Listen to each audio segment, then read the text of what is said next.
Hay muchas personas que han intentado ser persuadidas por esta como visión científica, materialista, ¿verdad?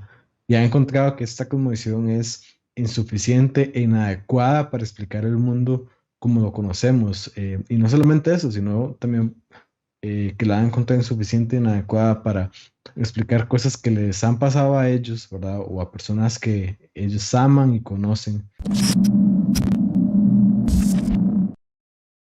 I think that is a great question. It comes from one of our supporter, Ana Cáceres. Anita, muchas gracias por esta pregunta. I'm going to read it in Spanish, then I translate it and let you answer it, Mike. She sends us a super chat from Uruguay. And Ana asked the following. Pregunta que hace José Leiva. En realidad ella tomó la pregunta de alguien más y dice, aparte de la revelación escrita, obviamente la Biblia, ¿hay alguna otra forma de probar la existencia de seres sobrenaturales aparte de Dios? So the question is the following. Um, um, Other than scripture or the written revelation of God, there is there is any other way for us to prove the existence of supernatural beings other than God? Yeah, I would say that the failure of the materialistic worldview. I mean, how's that for a short answer? Yeah, that's a great answer. Yeah, absolutely. In other words, there are a lot of people who, have tried to be persuaded by a scientific, materialistic worldview and have found that worldview insufficient. It's inadequate to explain, not only things about, the world as we know it, but also just things that, either happen to them or that people that they know and love and trust, things that happen to those people, where a materialistic worldview cannot accommodate those things. And so I think the failure of the materialistic worldview to address all of the things that, we like to talk about, okay, just things that happen in life that, that sort of defy a scientific approach, that you can't reproduce them, you can't put them under the microscope. Yeah. There is no law of physics that explains this or that. So it's really the failure of the alternative that not only leaves the door open to a spiritual world, but actually compels a lot of people to adopt it, whether they're Christians or not. Right. They just find the alternative unsatisfying. Right. And these are people with PhDs all the way down to somebody who's, 10 years old. It's unsatisfying. Yeah, it's one of the things that we say, actually, that I say when they ask me similar things, and is, even if one supernatural experience is all it true, takes is one.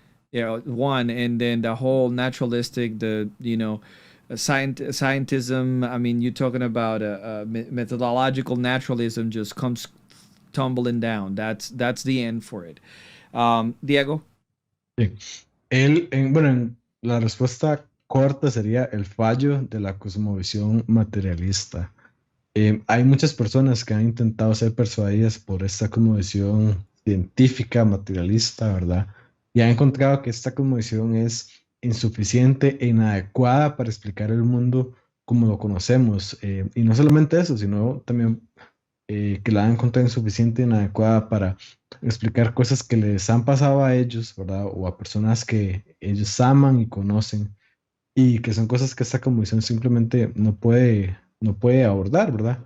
El fallo de esta cosmovisión en cuanto a todas las cosas que nos gusta hablar y que no se pueden abordar mediante esta cosmovisión, ¿verdad? Hay muchas cosas que no se pueden poner bajo un microscopio, hay muchas cosas que no se pueden explicar por las leyes de la naturaleza. Y esto hace que muchas personas abandonen esta cosmovisión y estén más abiertas al Evangelio, porque esta cosmovisión científica materialista es simplemente insatisfactoria, ya que estamos hablando de personas con doctorados, pero también podemos hablar hasta de un niño, porque simplemente eso no puede abordar la gran cantidad de experiencias que tenemos. Jorge, the answer to that question really emerges from creation itself. Because if the materialistic worldview cannot account for the origin of matter, and it can't, I mean, what it says is that, oh, well, there was a big bang. Well, what about the matter that is required for that big bang to occur? Oh, the universe just created itself. Well, where'd it come from then? You know, we have spontaneous generation of matter. You know, if you can't answer why something is here rather than nothing with a materialistic worldview, then the next question becomes, okay, well, there must be a God, and he didn't just like knock over a bottle and we get the universe. In other words, he acts with intention. Intention, yeah. Then it's reasonable to think that he does other things intentionally too.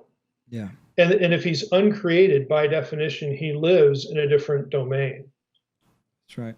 So the Absolutely. failure from the very beginning, you know, leads to the conclusion that this worldview is unsatisfactory.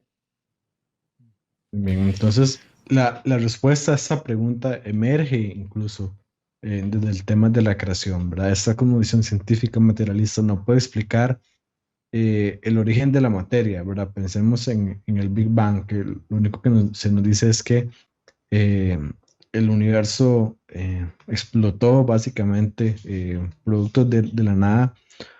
Pero entonces, ¿qué tenemos? Tenemos un montón de materia que se genera de la nada, ¿verdad? Y nada más empieza a existir. Si no podemos explicar por qué hay algo en lugar de nada, nuestra cosmovisión no puede explicar todo el resto de cosas que hay y que involucran nuestra vida. Por el contrario, si tenemos un Dios que hace las cosas con intención, como sería justamente el hacer que el universo empiece a existir, eso puede significar también que Dios hace otras cosas con intención también. Y si este Dios no es creado, esto significa que vive en otro dominio y tiene sentido también con este tema que vemos de la creación.